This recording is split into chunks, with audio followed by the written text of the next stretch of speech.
Mets starting pitching prospect Noah Syndergaard was in Port St. Lucie this week as he prepares for what should be a very interesting spring training for him. Earlier this week, we asked Andy Martino what it's going to take for Syndergaard to make his big league debut in 2015.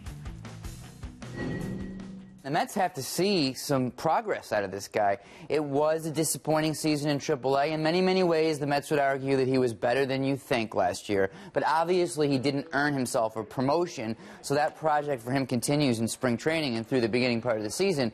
He just has to show he's a major league player by now. That's the one thing. And the other thing, the Mets have a lot of depth in that rotation right now, so unless there's an injury, which, you know, there will be at some point, there isn't even really an opportunity for Syndergaard. So it has to be a combination of his development and an opportunity happening at the same time, so it's not like there's just a spot to plug him into. But nobody can deny the fact that he did have some maturity issues, and by that I don't mean he's a bad kid, nothing off the field. I just mean that in-game, competing, dealing with adversity, you got a young man who's been this stud his whole life, and then all of a sudden he gets to AAA and he struggles. Coping with that was his thing last year, his bugaboo. So he has to try to push that forward, and the Mets in an honest moment would admit that they'd like to see him just grow up a little bit more in that way.